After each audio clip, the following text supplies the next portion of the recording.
Hello and welcome to the MAC weather page for this Friday, March 3rd. Overall, again, March is expected to be warmer in weather than normal, and you can see in the 6 to 10, 8 to 14 day outlooks, we continue that fairly warm trend overall. Again, we're not quite as warm as what we've seen a couple weeks ago, but as we get in towards early next week, we see temperatures 15 to 20 degrees above normal for Monday, when we should climb well into the 50s.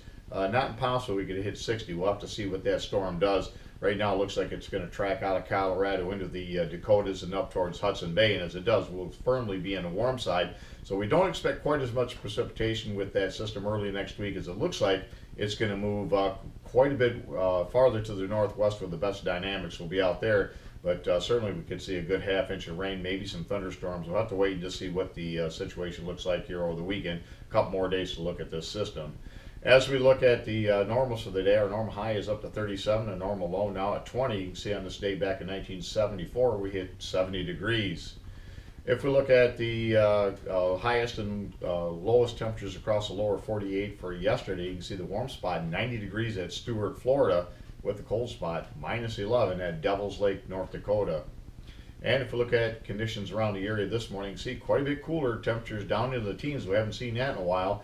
And again, we'll continue to be cold right into Friday. We'll moderate a little bit over the weekend, especially for Sunday. We could get in the 40s. One thing we'll have to watch out is that warm air pushes in during the overnight hours into early Sunday. It's possible we could see some freezing drizzle. But again, right now we don't expect it to be too significant. We'll certainly keep an eye on that.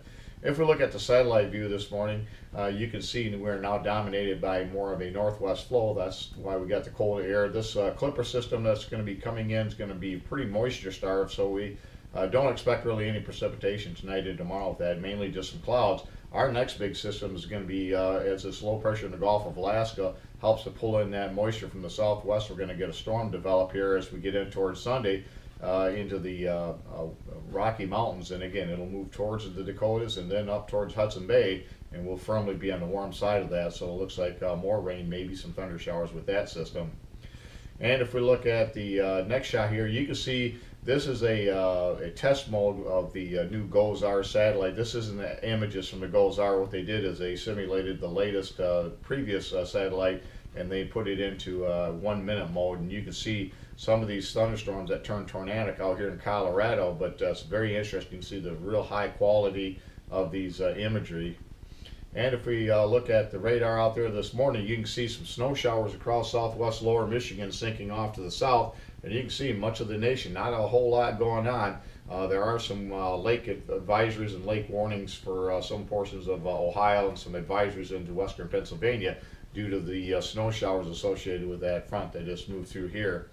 And if we look at the weather map this morning, you can see the low pressure system now that went through and gave us some snow last night, about a ½ to 1 inch in some areas, now moving well off to the east. Again, shows this clipper here coming through, but most of the activity with that system should stay off to our south and weekend. And again, as the warm air begins to push this way late Saturday into early Sunday, mainly early Sunday, we could see a little bit of mixed precipitation break out into the northern Ohio Valley, possibly the southern Great Lakes. But again, right now we don't expect much. And then by Sunday, again, that warm air will be pushing in this direction, and that'll help warm us into the 40s, I believe, on Sunday. And as far as precipitation over the next 48 hours, not a whole lot going on. Maybe some lake effect on the lee of the lakes, but again, not a whole lot, mainly under a tenth. And as far as over the next 7 days, you can see another fairly wet system for early next week, with at least a ½ inch of rain, very likely, possibly heavier as you get down towards southeast lower Michigan and over into southwest Ontario, where they could see up to 1 inch of rain with that system.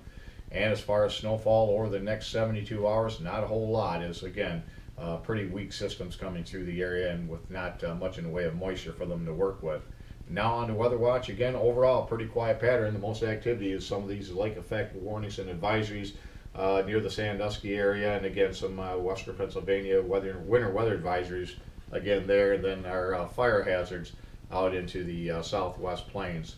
Thanks for stopping by, and have yourself a great day, a great weekend, and 73s to all.